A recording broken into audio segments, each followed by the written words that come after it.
Hello everyone! Ngayong maulan po, ituturo ko po sa inyo kung paano po gumagawa si Papa ng pagkain po ng baboy at saka mga hayop na alaga ni Papa. Ito po, makikita nyo po kung gaano nakakatipid si Papa ng pambili ng pagkain ng baboy. Inumpisahan niya po sa pagkuha ng puno ng saging.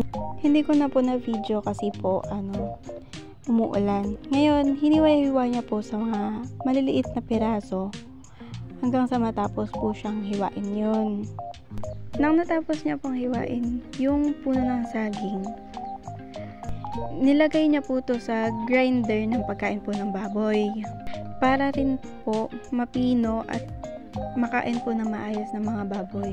Madali rin pong matunaw sa kanilang tiyan. Nung natapos niya na pong i-grind yung hiniwa-hiwa, kinuha niya na po to at nilagay po sa isang timba. Tulad po ng nasa video. Nang matapos po, nilagyan niya po ng vitamins para po sa mga hayop. 2 takal po pala yung nilagay niya dyan po sa video.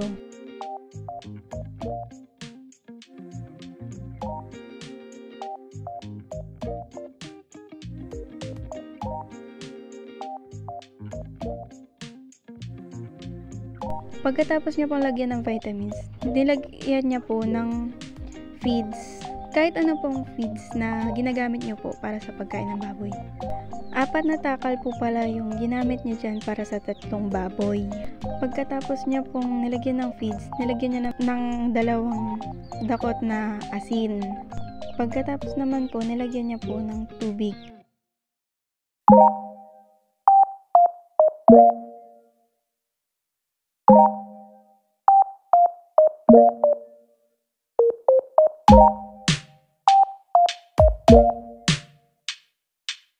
Pagkatapos naman po, haluin lang po natin to.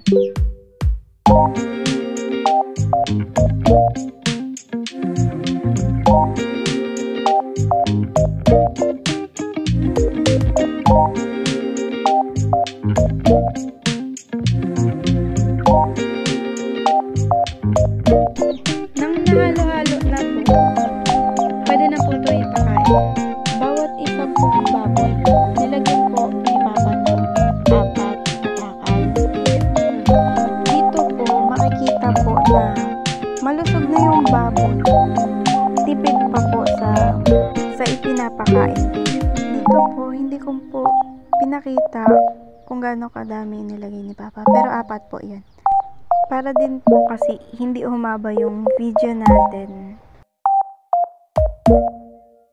Dito po makikita po na masigla po silang kumain. Ngayon po, gagawa po ng second batch na pagkain po ng baboy si Papa po.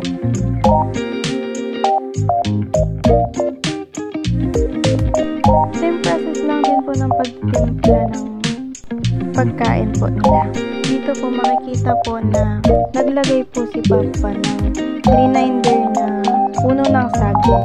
Naglagay din po siya ng vitamins ng mga hayop.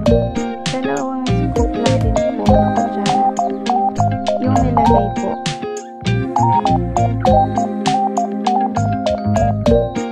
Ngayon naman po, nilagyan niya rin po ng feeds ng baboy.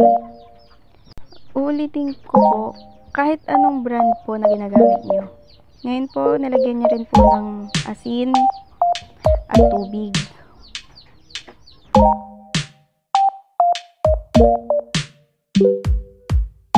Pagkatapos niya pong nilagyan ng tubig, hinalo-halo niya rin po ito para mag-combine na rin po. Dito po banda medyo maaliwalas na po yung panahon.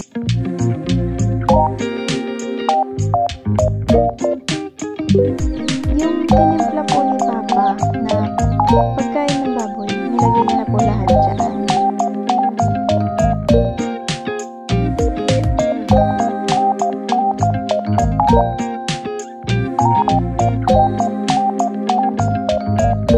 Kitang-kita naman po na masiglang kumakain yung mga baboy. Sa huling batch po ng pagkain ng baboy is ipapakain na po sa mga manok, itik.